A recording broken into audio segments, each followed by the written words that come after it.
الرحيم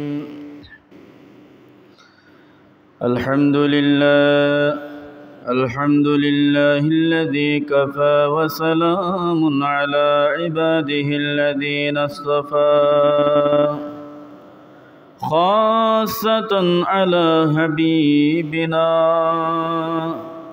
ومحمد المصطفى صلى الله تعالى عليه وسلم في شان حبيبه ومحبوبه آمرا ومخبرا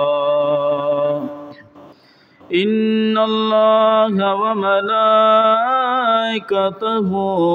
يصلون على النبي يا أيها الذين آمنوا صلوا عليه وسلموا تسليما صلى الله على سيدنا محمد وآله وأصحابه وبارك وسلم اللهم صل على سيدنا مولانا محمد وعلى آل سيدنا مولانا প্রেম যদি করতে হয় কর আমার নবীর শনে দুলহা হয়ে রবে তুমি ইহ পর জাহানে আল্লাহুম্মা সাল্লি আলা মাওলানা মুহাম্মদ ওয়া আলা আলি সাইয়্যিদিনা মাওলানা প্রেমানলে জলে মরি ও দয়াল রব্বানা আদম যাহার প্রেমে পাগল সে তো সোনার মদিনা আল্লাহুম্মা সাল্লি আলা مولانا محمد وعلى آل سيدنا مولانا আশিক ছিলেন ওয়াসকরণী নবীর প্রেমে দিওয়ানা 32 দন্দন শহীদ করলেন একটি মাত্র রাখলেন না আল্লাহুম্মা সাল্লি আলা সাইয়্যিদিনা মাওলানা মুহাম্মদ ওয়া আলা আলি সাইয়্যিদিনা মাওলানা محمد صلاة يا رسول الله عليكم سلام يا وأحسن منك لم ترقت عيني وأجمل منك لم تلد النساء صلاة يا رسول الله عليكم سلام يا خلقت مبلما من كل عيب كما تدخل خلقت كما تشاء صلاة يا رسول الله علیکم سلام یا ندان میں زج تم آئے ندان میں زج تم آئے توی خود ساج سانما اغسنی یا رسول اللہ صلاة یا رسول اللہ علیکم سلام یا حبیب اللہ علیکم بسم اللہ الرحمن الرحیم وَلِكُلِّ أُمَّةٍ جَعَلْنَا مَنْسَكًا لِيَذْكُرُوا اسْمَ اللَّهِ عَلَى مَا رَزَقَهُمْ مِنْ بَهِيمَةِ الْأَنْعَامِ صدق الله المولانا العظيم وبلغنا رسوله النبي الحبيب الكريم مولایا صلی وسلم دائما ابدا تو شمع رسالت ہے عالم تیرا پروانہ تو ماہ نبوت ہے اے جلوہ جانانا تو شمع رسالت ہے عالم تیرا پروانہ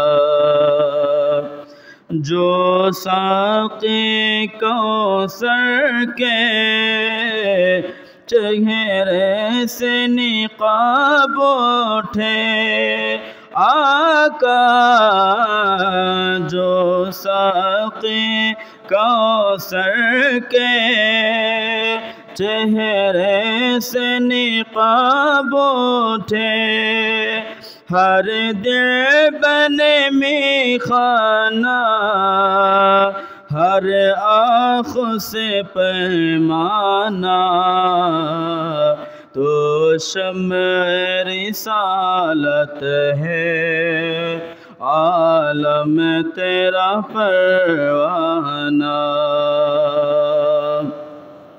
دل اپنا چمک اٹھے ایمان کی طلعت سے آقا دل اپنا چمک اٹھے ایمان کی طلعت سے کر آقا بھی نورانی اے جلوہ جانانا تو شمع رسالت ہے عالم تیرا پروانہ سرشار مجھے کر دے آئک جام لبالب سے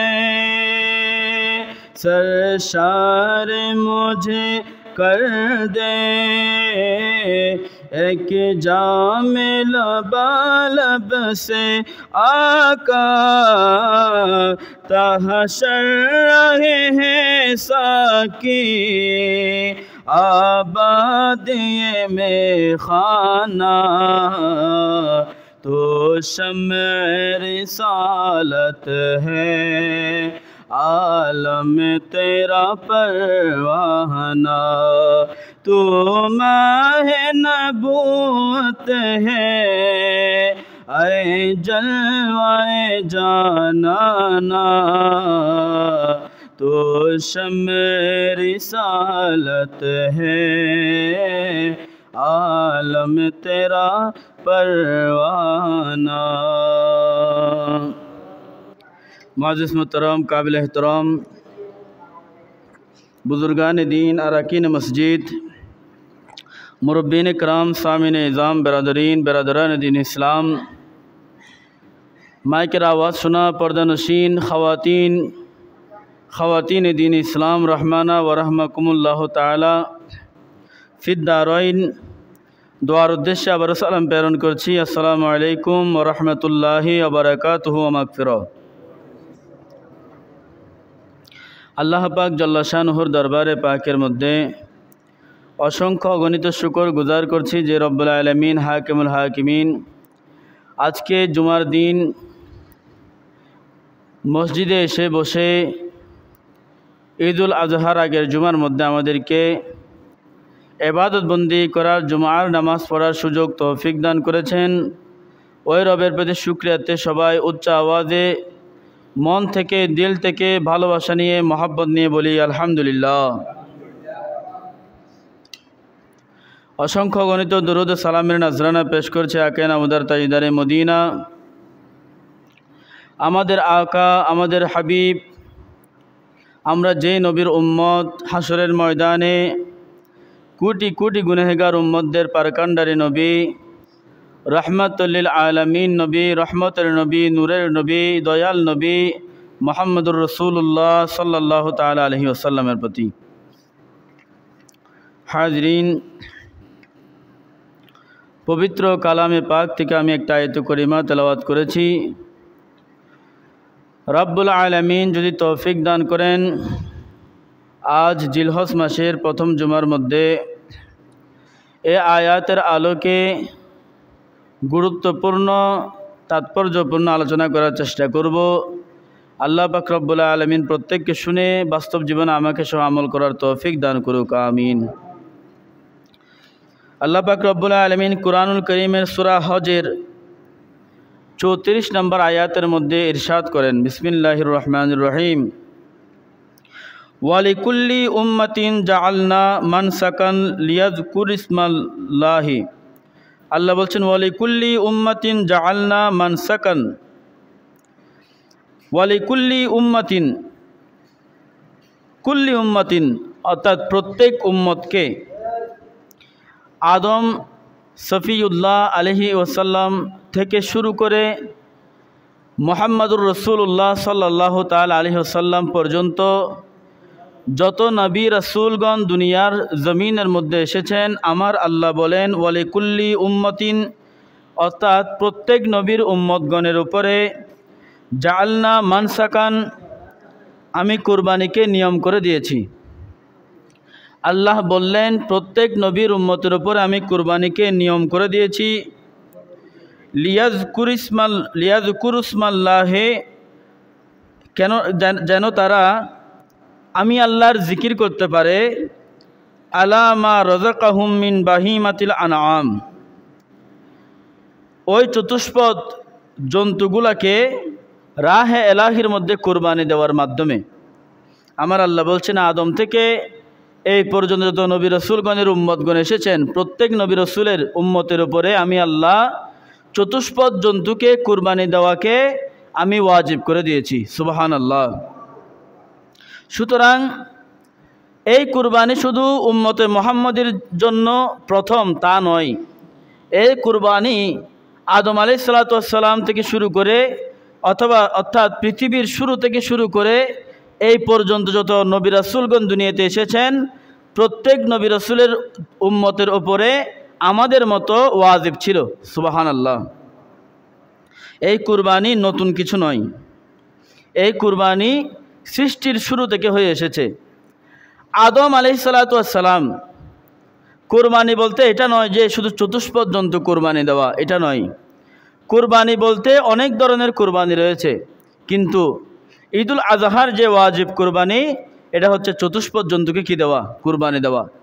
কুরবানি বলতে অনেক কুরবানি রয়েছে, যেমন সাইয়েদনা আদম আলাইহিস সালাতু ওয়াস সালাম তিনি যখন বেহেশতে ছিলেন, আল্লাহ পাক রব্বুল আলামিন যে কোনো একটা মাধ্যমে, আমরা যদি বলি উনি ভুল করেছেন তাই দুনিয়ায় পাঠিয়েছে, এটা গুনাহ, এটা নবীগণের উপরে কি দেওয়া, তোহমত দেওয়া, অপবাদ দেওয়া।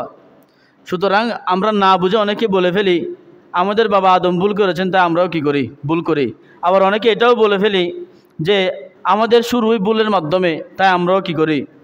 আপনার শুরু যদি ভুলের মাধ্যমে হয় তাহলে আপনি যা আল্লাহর উপরেও অপবাদ দিয়েছেন, কেননা আল্লাহ তো আপনাকে আশরাফুল মাখলুকাত করেছেন।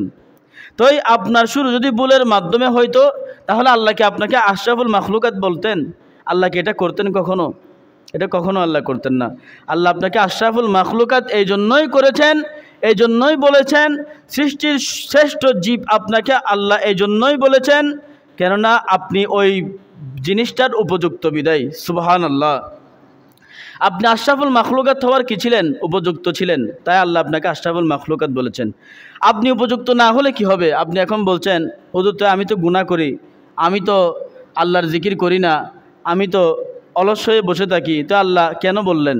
আল্লাহ আপনার দিকে তাকাইয়ে বলেন নাই, মোটেও বলেন নাই। আল্লাহ আপনার দিকে তাকাইয়ে আশরাফুল মাখলুকাত মোটেও বলেন নাই।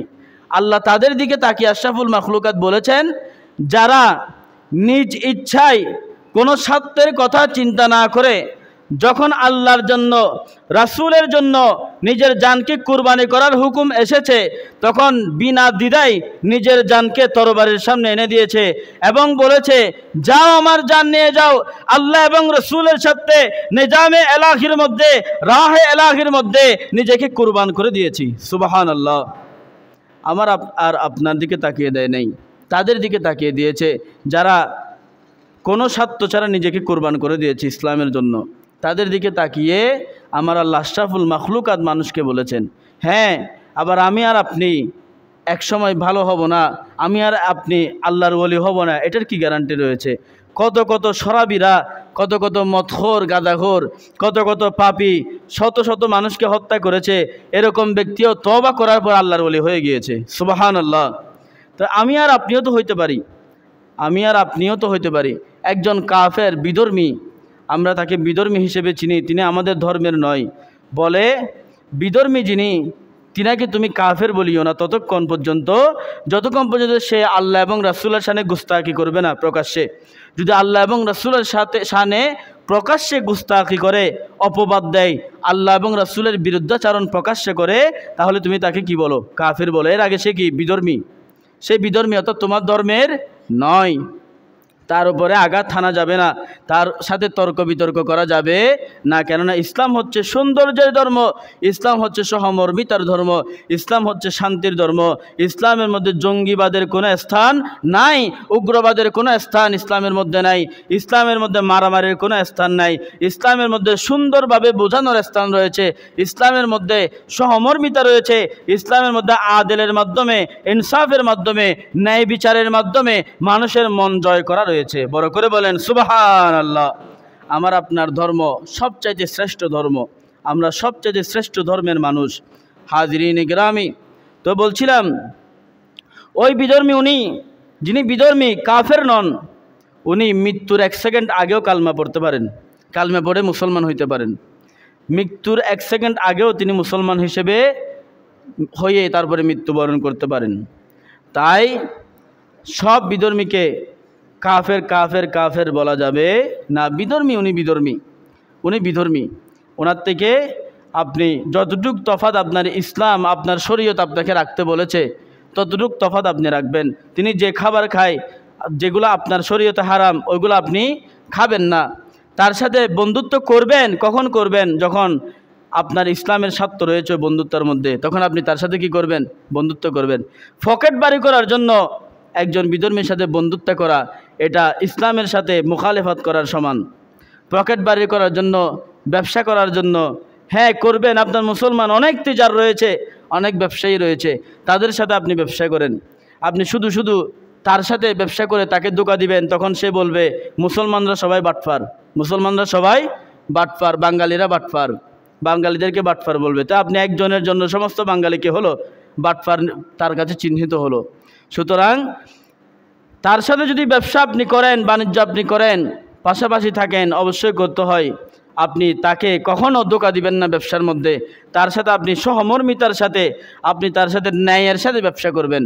আল্লাহ পাক রব্বুল আলামিন এত এত বরকত দিবেন, হতে পারে তার মুসলমান হওয়ার উসিলা আপনি হয়ে যেতে পারেন। সুবহানাল্লাহ। আল্লাহুম্মা সাল্লি আলা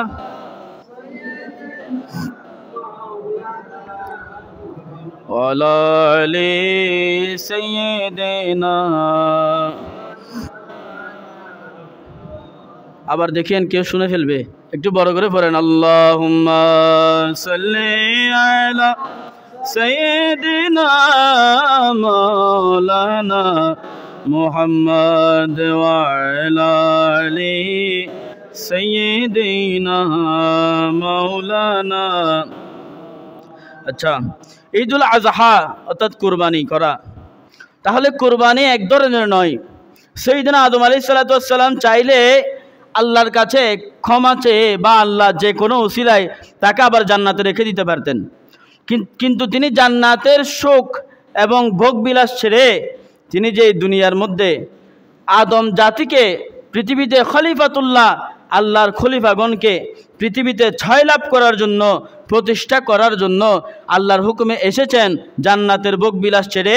এটাও একটা কুরবানি। বড় করে বলেন সুবহানাল্লাহ। এই যে আপনার এখন জুমার টাইমে এখানে যারা বসে আছেন, আমি মনে করি এখানে অকেজু মানুষ একটা বসে নাই। সবার কোনো না কোনো কাজ রয়েছে। কারো দোকানে কাজ রয়েছে, কারো ঘরে কাজ রয়েছে, কারো খেতে খামারে কাজ রয়েছে, কারো পারিবারিক কাজ রয়েছে, কারো সাংসারিক কাজ রয়েছে। এক একজনের এক এক কাজ রয়েছে। একদম কোনো কাজ না থাকলে ঘুমানো এটাও একটা কি কাজ। আবার বলে নজর ঘুমানো আবার কি কাজ? আসলে ঘুমানো একটা কাজ, ভাত খাওয়া একটা কাজ, সবগুলো এক একটা কি কাজ। প্রত্যেকের এক একটা কাজ রয়েছে। এই যে জুমার আজান যে হয়েছে, সমস্ত কাজকর্মকে এক পাশে রেখে আপনি যে মসজিদে চলে আসলেন, এটাও একটা কুরবানি। বড় করে বলেন সুবহানাল্লাহ। সেজন্য তো জুমার দিন সর্বপ্রথম যে আসবে মসজিদে, তার জন্য উট কুরবানির সব রয়েছে। এরপরে যে আসবে তার জন্য গরু কুরবানির সব রয়েছে। এরপরে যে আসবে তার জন্য ছাগল কুরবানির সব রয়েছে। এরপরে যে আসবে দুম্বা কুরবানির সব রয়েছে। শেষমেশ একটা ডিম অক্ফ করা, আল্লাহর নামে একটা ডিম অক্ফ করে দেওয়ার সমপরিমাণ সবও রয়েছে। সুবহানাল্লাহ। তাহলে জুমার দিন আগে আসতে হবে নাকি পরে আসবেন? আগে আসবেন জুমার দিন। যত আগে আসতে পারেন তত ভালো। আমরা চট্টগ্রাম শহরে বন্ধুরা আমরা যখন ছিলাম দেখেছি জুমার দিন 11টা বাজতে বাজতে মসজিদ ফিল আপ হয়ে যায়। 11টা বাজতে বাজতে মসজিদ ফিল আপ জুমার দিন। সবাই এটা বিশ্বাস করে আসে আজকে জুমার দিন, আজকে একদিন কাজ না করলে কি হবে, আজকের দিনটাকে কি করলাম, আল্লাহর জন্য ওয়াকফ করে দিলাম। আগে ভাগে চলে আসে মসজিদে যাব, একটু জিকির আজকার করবো। কেননা জুমার দিন, জুমার টাইমের মধ্যে আপনি যে দোয়া করবেন না কেন আল্লাহ আপনার দোয়া ফিরিয়ে দিবে না। আপনি যত বড় গুনাহগার হন না কেন, জুমার দিন জুমার ওয়াক্তের মধ্যে আপনি মসজিদে এসে যদি উযু কালাম বানিয়ে চোখের পানি ছেড়ে দিয়ে আল্লাহর কাছে ফরিয়াদ করেন, যে ফরিয়াদ করবেন, যা কিছু চাবেন, যে দোয়া করবেন, যা কিছু মাফ চাবেন, যা কিছু আল্লাহর পক্ষ থেকে চাবেন, আল্লাহ সমস্ত কিছু দিয়ে আপনাকে মালামাল করে দিবে। সুবহানাল্লাহ। সুতরাং জুমার দিন আগে ভাগে আসবেন। হাজিরিন, কুরবানি অনেক প্রকারের হয়ে থাকে, সবগুলা হচ্ছে কুরবানি, কিন্তু ওয়াজিব কুরবানি যেটা আপনার এই ঈদুল আজহার মধ্যে করা হয়, এটা হচ্ছে ওয়াজিব কুরবানি। এটা সামর্থ্যবানদের থেকে, অর্থাৎ আপনার সামর্থ্য না থাকলে আপনাকে কুরবানি দিতে বলা হয় নাই। আপনার সামর্থ্য আছে, আপনি কুরবানি দেন। হ্যাঁ, আপনার ঘরের পাশে একজন কুরবানি দিয়েছে, কিন্তু আপনার চাইতে গরিব, আপনি বড় লোক, কিন্তু এই বছর আপনার সামর্থ্য নাই। আপনি যদি তখন কারো থেকে টাকা খরচ করে দাঁড় করে এনে আমাকে মানুষ কি বলবে কুরবানি দেন, এই কুরবানি আল্লাহর দরবারে কোনো দরকার নাই। আল্লাহর কাছে এই কুরবানির কোনো গুরুত্ব নেই। হ্যাঁ, আপনার সামর্থ্য না থাকলে আপনি একটা কি দিয়ে দেন, ছাগল দিয়ে কুরবানি দেন। আপনার সামর্থ্য না থাকলে আপনি দুম্বা দিয়ে দেন। আপনার সামর্থ্য না থাকলে আপনি একটা বেড়া দিয়ে কুরবানি দেন। কিন্তু আপনি কেন শুধু শুধু মানুষ থেকে টাকা ধার উধার করে আপনি কুরবানি করতে যাবেন? বা আপনার কর্জ রয়েছে, ঋণ রয়েছে, এই ঋণগুলো আপনি শোধ না করে কেন কুরবানি করবেন? আপনি এটা লোক দেখানো কুরবানি।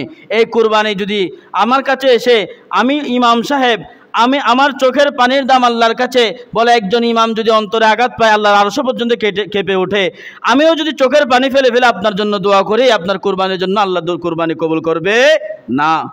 খানায় কাবার গিলাফ ধরে যদি আপনি কাঁদে কাঁদে কুরবানির জন্য দোয়া করবেন, কবুল হবে না।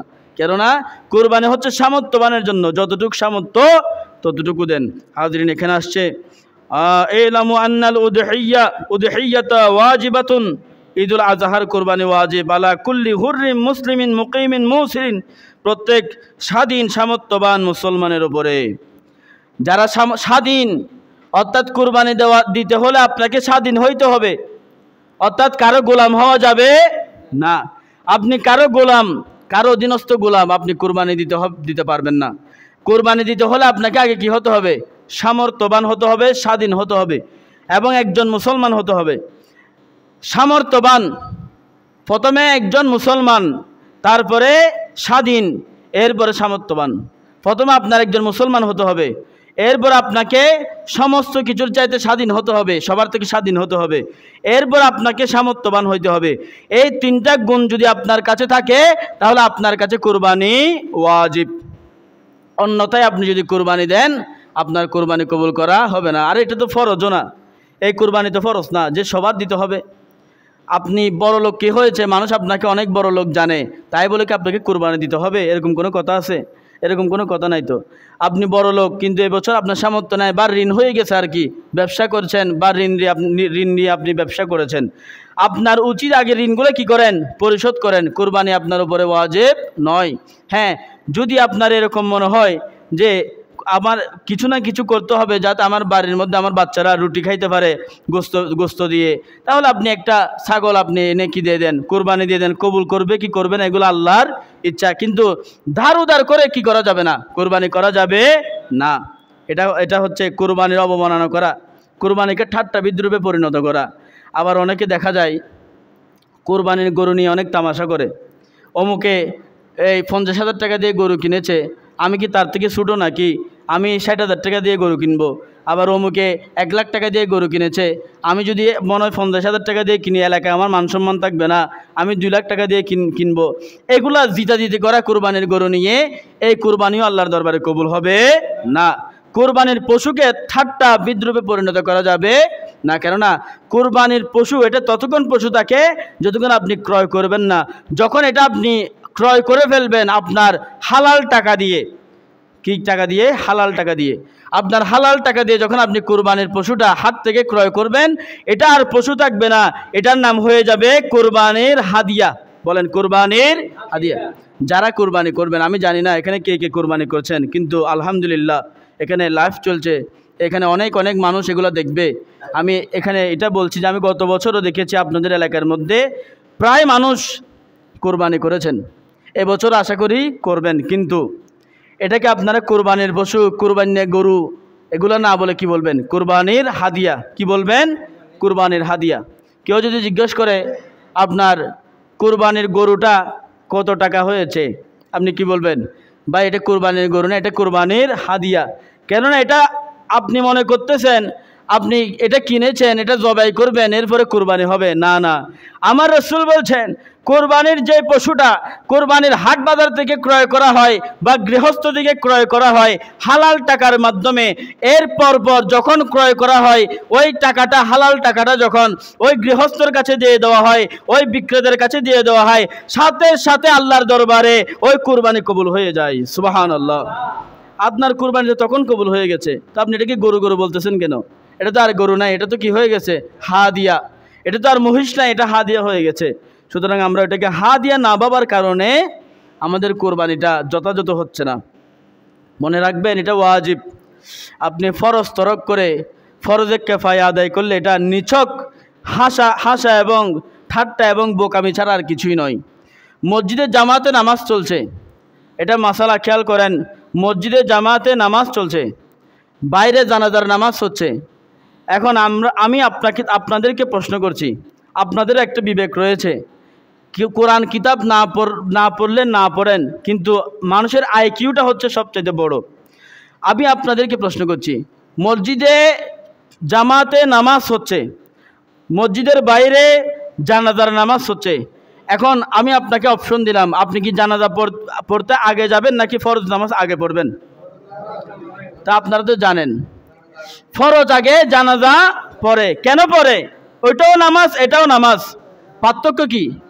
পার্থক্য হচ্ছে নামাজ এটা হচ্ছে ফরজ, এবং এটা ফরজ এমন ফরজ যে ফরজ না আদায় করলে আপনি কি হয়ে যাবেন, আপনি কবিরা গুনাহগার হবেন। আর জানাজার নামাজ হচ্ছে ফরজুল কিফায়া, অর্থাৎ এই নামাজ গোটা এলাকার মধ্য থেকে যদি 2-3 জন আদায় করে দেয় এটা সবার মধ্য থেকে আদায় হয়ে যাবে। এটা হচ্ছে আল ফরজুল কিফায়া। কিফায়া বলা হয় ওইটাকে, যেমন কি জোহরের নামাজের সুন্নত আপনি না পড়লে আপনি গুনাহগার হবেন, আসরের নামাজের সুন্নত আগে যেটা সুন্নত পড়া হয় এই সুন্নত না পড়লে আপনি গুনাহগার হবেন না, কেন এটা হচ্ছে সুন্নতে মুআক্কাদাতু বিল কিফায়া। আর জোহরের নামাজের যে সুন্নত এটা হচ্ছে সরাসরি সুন্নতুল মুআক্কাদা। সুন্নতুল মুআক্কাদা ওয়াজিবের সমান, আর ওয়াজিব হচ্ছে ফরজের সমান। বড় করে বলেন সুবহানাল্লাহ। এটা হচ্ছে ইসলামী শরীয়ত। ওয়াজিব হচ্ছে ফরজের সমান, সুন্নত মুআক্কাদা হচ্ছে ওয়াজিবের সমান। সুন্নত আদায় না করলে আপনি কি হবেন? মুআক্কাদা আদায় না করলে আপনি গুনাহগার হবেন, কিন্তু কিফায়া আদায় না করলে আপনি গুনাহগার হবেন না। সেজন্য এখানে আরেকটা মশলা আছে। আমাদের অনেক ভাই, অনেক মুসল্লি দেখা যায় আসরের নামাজের সময় নামাজের রক্ত হয়ে যায়, তাড়াতাড়ি এসে কী করে ফেলে? নিয়ত করে ফেলে। এটা করা যাবে না, কেন এই নামাজ না পড়লে আপনি কি হবেন না? গুনাহগার হবে না, কিন্তু পড়লে কি আছে? সওয়াব আছে।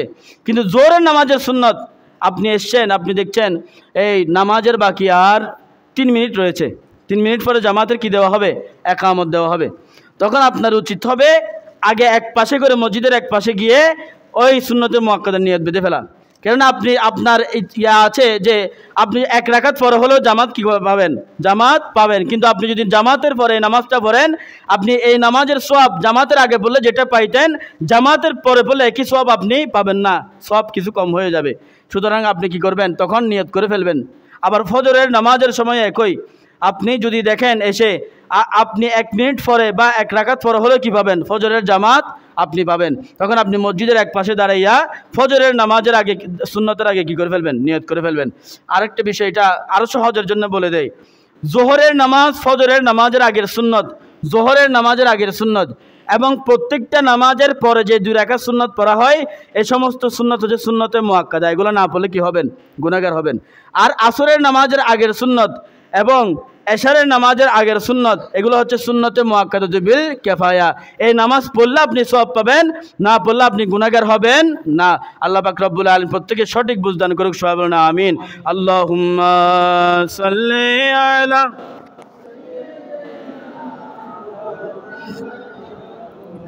ওয়ালা আলি সাইয়্যিদিনা। আপনারা কি বিরক্ত হচ্ছেন? টানি টানি ওয়াজ করলে করা যায়, কিন্তু টানি টানি করলে আপনাদেরকে এগুলা এক টানে চলে যাবে 4 মিনিট। আর এভাবে বললে মনে করেন 4 কথাকে এক মিনিটের ভিতরে বলা যায়। টানি করলে এটা 4 মিনিটে একটা কথা বলা যায় না। এগুলো দোকাবাজি ছাড়া আর কিছু না। টানি টানি ওয়াজ করে এগুলো একটা দোকাবাজি মনে করি আমি এখন। কি করা যায়? হ্যাঁ, টানি টানি ওয়াজও করা যায়। কখন?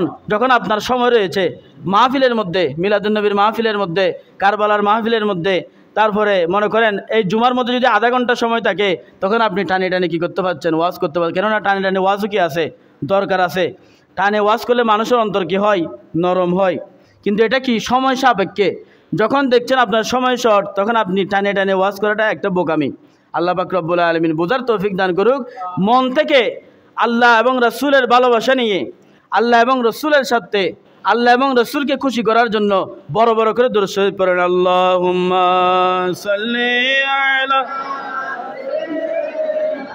মাওলানা মুহাম্মদ ওয়া আলা।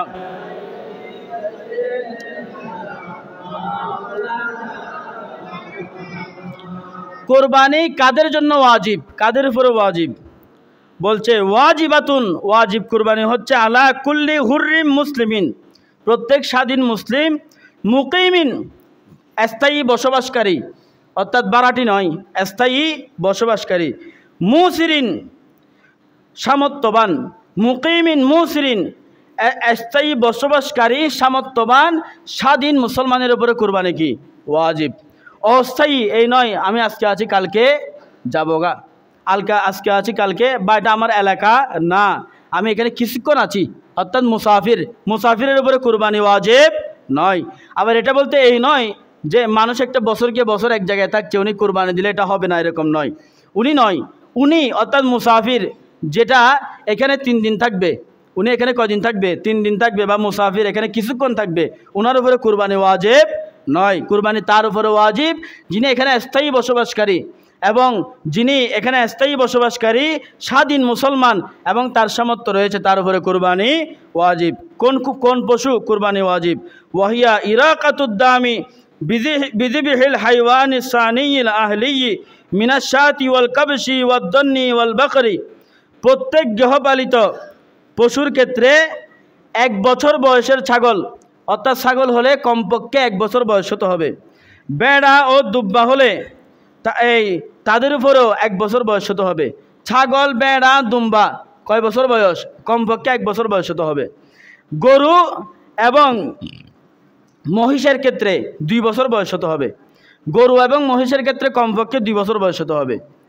ওয়াল জামুসি ওয়াল ইবলি সালিমান মিনাল উয়ুবি ওয়াল ফাহিশাতি, এবং উটের ক্ষেত্রে কমপক্ষে 5 বছরের কি হতে হবে?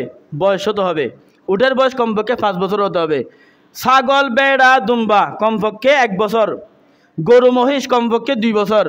উটের ক্ষেত্রে কমপক্ষে 5 বছর। শুধু তা নয়, ওয়াল ইবলি সালিমাম মিনাল উয়ুবি ওয়াল ফাহিশাতি, ওই পশুটা সমস্ত দুষ্ত্রুটি মুক্ত হইতে হবে। কান কাটা, লেজ কাটা, ভাঙ্গাচোরা গরু, ছাগল বা ভেড়া, দুম্বা এরকম হওয়া যাবে না, দোষ ত্রুটিপূর্ণ হইতে হবে। অর্থাৎ ওইটাকে দেখতে চোখে লাগতে হবে। হ্যাঁ, কিছু কিছু ক্ষেত্রে ফেকার মাসালা এরকম আছে, বা কান কাটার মধ্যে কতটুক কাটা এটার ব্যাপারে কি রয়েছে, মাসালা রয়েছে।